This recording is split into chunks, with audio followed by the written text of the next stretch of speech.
Good morning, students. Our today's topic is mechanism of enzyme action. तो जो topic है mechanism of enzyme action, mechanism of enzyme action में हम क्या बोलते हैं कि एंजाइम्स जो होते हैं उनकी रिक्वायरमेंट होती है हमें। ये हम लास्ट वीडियो में हम देख चुके हैं कि हमारी बॉडी के अंदर बहुत से ऐसे फंक्शन होते हैं जिनको करने के लिए एंजाइम्स की ज़रूरत पड़ती है, जिनमें से एक फंक्शन मैंने डिस्कस किया था आपके सामने। वो फंक्शन था डाइजेशन ऑफ फूड। तो डाइजेशन ऑफ फूड के लिए एंजाइम्स की रिक्वायरमेंट होती है। तो अगर एंजाइम्स हमें चाहिए तो सेकंड क्वेश्चन आता है कि कितने अमाउंट में चाहिए। अगर थोड़े अमाउंट में लेंगे तो क्या होगा, ज़्यादा अमाउंट में लेंगे तो क्या होगा। दूसरी बात आती है कि जो एंजाइम्स होते हैं वो वर्कअप कैसे करते हैं। मीन्स कि एंजाइम्स ठीक है हमने ले लिए, लेकिन लेने के बाद वो एंजाइम कैसे अपना इफ़ेक्ट शो करते हैं, तो उसी को ही बोला जाता है बेटे मैकेनिज्म ऑफ एंजाइम एक्शन। तो देखिए, जो एंजाइम्स होते हैं उनकी जो हमें रिक्वायरमेंट होती है in very small amount,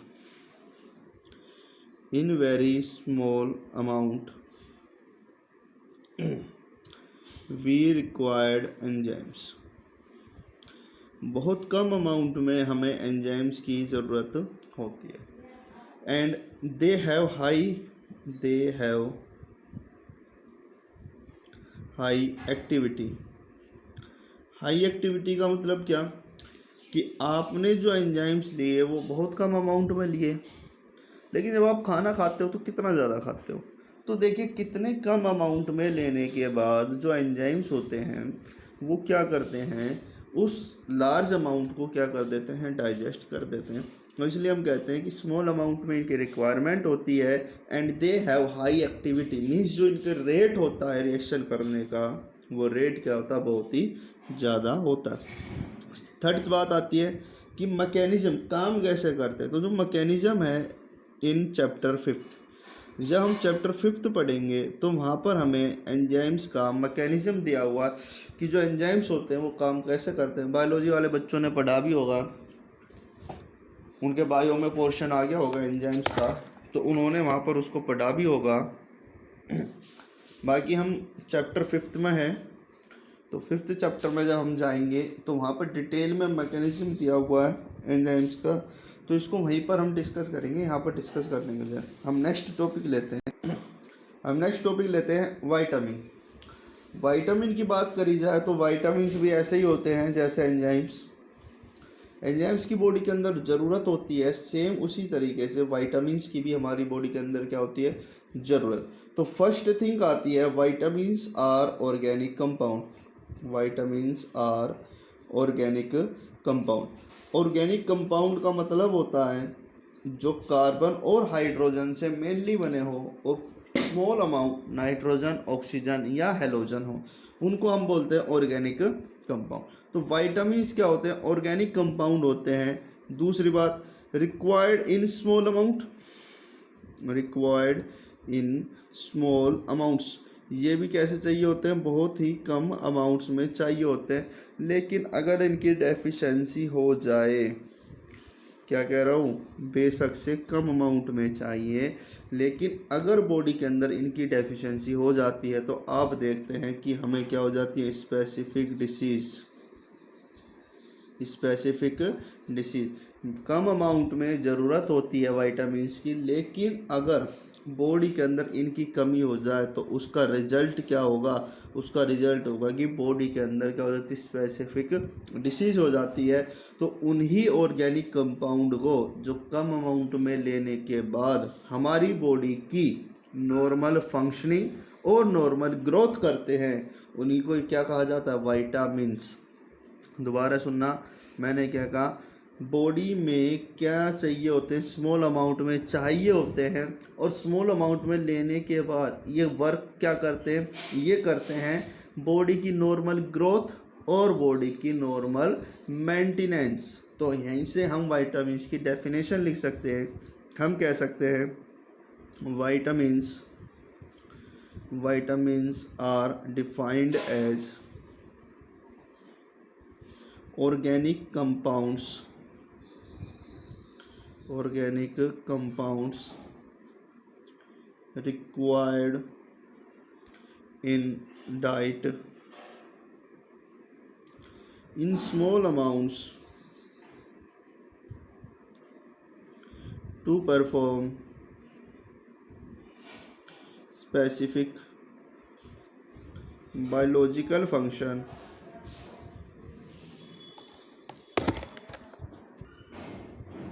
to perform specific biological function for normal maintenance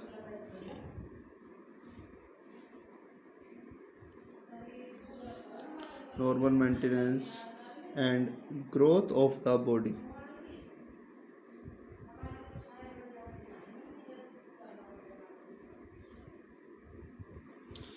Vitamins are defined as organic compounds required in diet in small amounts to perform specific biological function for normal maintenance and growth of the body. Vitamins are Vitamins are denoted by letter A, B, C, D, etc. जो vitamins को हम denote करते हैं वो letter A B C D से denote करते हैं। उसके बाद इनके सब ग्रुप्स भी हो सकते हैं। ये तो क्या है, मेनली ग्रुप्स। इसके बाद इनके सब ग्रुप्स भी हो सकते हैं। फॉर एग्जांपल आप जानते हो विटामिन B1 होता है, विटामिन B2 होता है, विटामिन B6 होता है, विटामिन B17 होता है, विटामिन B12 होता है। ऐसे बहुत सारी कैटेगरी इनकी हो सकती है। ये मेनली ग्रुप्स होते हैं, ये इनके सब ग्रुप्स होते हैं। तो बहुत सारे हो सकते हैं। हमें विटामिन्स के डिटेल में नहीं जाना, हमें सिर्फ जो हमारे सिलेबस में है वो सिर्फ ये है, what is the definition of vitamins and what are the classification of vitamins. तो next article is classification of vitamins. Classification of vitamins की बात करें तो दो कैटेगरी में हम इनको क्लासिफाई कर सकते हैं। First category water fat soluble vitamins. Second category water soluble vitamin. Fat soluble vitamins and water soluble vitamin. Fat soluble vitamins means जो फैट के अंदर डिजोल्व होंगे, वाटर सोलुबल विटामिन्स जो वाटर के अंदर सोलुबल होंगे। तो फैट के अंदर चार होते हैं, ए डी ई के। ये जो चार हैं ये सोलुबल है किसके अंदर, फैट के अंदर। अब बाकी कितने बच गए, दो, vitamin B and vitamin C. These are soluble in the water. ये क्या है, वाटर के अंदर सोलुबल है। सेकंड क्वेश्चन आता है यहाँ पर कि जो vitamin B and C are regular supplied in diet. कि जो विटामिन्स हैं वो रेगुलर सप्लाई करते हैं हम अपनी डाइट के अंदर, या हम कह सकते हैं कि विटामिन बी और विटामिन सी को रेगुलर डाइट के अंदर लेना चाहिए। इसकी क्या वजह है। क्वेश्चन दोबारा रिपीट कर रहा हूँ कि जो विटामिन बी है, विटामिन सी हैं, वो रेगुलर डाइट के अंदर हम लेते हैं। या सेकंड क्वेश्चन कि विटामिन बी और विटामिन सी हमारी बॉडी स्टोर नहीं कर सकती, तभी तो हमें रेगुलर डाइट के अंदर लेने की ज़रूरत होगी। तो हम क्या करते हैं, इसमें एक एक्सेप्शन भी है, एक्सेप्ट विटामिन B12, क्योंकि विटामिन B12 स्टोर हो जाता है बॉडी के अंदर। तो देखिए इसका हम आंसर क्या करेंगे कि अभी आपने ऊपर देखा कि विटामिन बी और विटामिन सी की बात करी जाए, vitamin B and vitamin C वो क्या है, वाटर सोलुबल है। तो हम कहेंगे BCR सोलुबल इन वाटर। तो हम क्या कहेंगे, BCR सोलुबल इन वाटर। ये किसके अंदर सोलुबल है, वाटर के अंदर। अगर ये वाटर के अंदर सोलुबल हैं तो ये क्या होंगे, हमारी यूरिन के थ्रू, क्योंकि जो यूरिन होती है उसके अंदर क्या होता है, वाटर। तो यूरिन में सोलुबल होकर क्या होंगे, ईजिली बॉडी से एलिमिनेट हो जाएंगे। So they are eliminated by body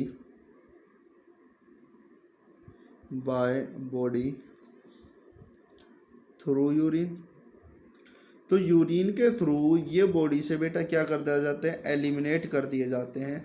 अगर ये बॉडी से एलिमिनेट कर दिए गए, बॉडी से बाहर निकाल दिए गए, तो इसका मतलब क्या है कि हमें रेगुलर इनको डाइट में इंक्लूड करना पड़ेगा। तो यही वजह होती है जिसकी वजह से हम vitamin B and vitamin C को रेगुलर डाइट के थ्रू ऑब्टेन्ड करते हैं।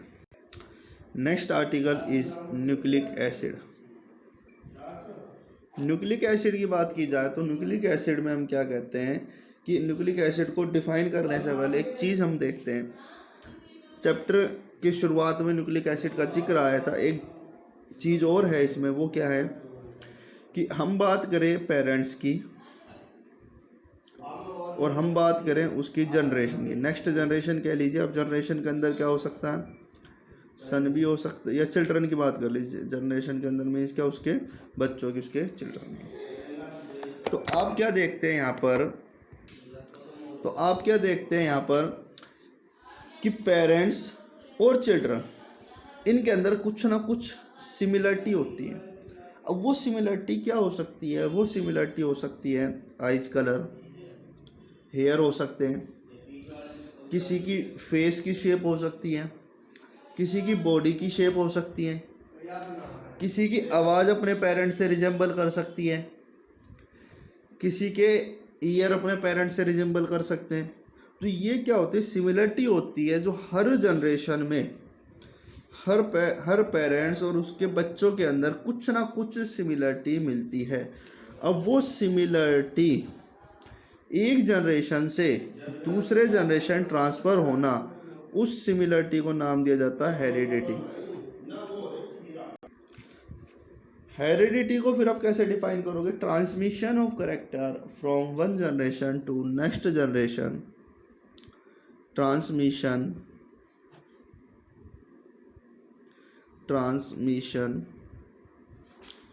Of characters from one generation to next generation is called heredity। एक जनरेशन से दूसरे जनरेशन कैरेक्टर का ट्रांसफ़र क्या कहलाता है, हेरिडिटी। अब बात आती है कि जब एक जनरेशन से दूसरी जनरेशन कैरेक्टर जाएंगे तो उनको कंट्रोल कौन करेगा, उनको कंट्रोल करता है बॉडी के अंदर न्यूक्लिक एसिड। मेन रोल इसी का ही होता है। बाकी आप बोल सकते हैं डीएनए होता है, सेल का न्यूक्लियस होता है। अब पता है आपको सेल होती है, सेल के अंदर क्या होता है बेटा, न्यूक्लियस। और जो न्यूक्लियस होता है उसके अंदर क्या प्रेजेंट होते हैं, डीएनए प्रेजेंट होता है। तो जो डीएनए बना होता है, डीएनए ही किससे मिलकर बना होता है, न्यूक्लिक एसिड से। तो ये डीएनए होता है, यही किससे मिलकर बना होता है, न्यूक्लिक एसिड का। तो पहली बात, न्यूक्लिक एसिड 2 टाइप के होते हैं। न्यूक्लिक एसिड हमारे 2 टाइप्स के होते हैं, एक होती है डीएनए, एक होती है आरएनए। डीएनए क्या होता है बेटा,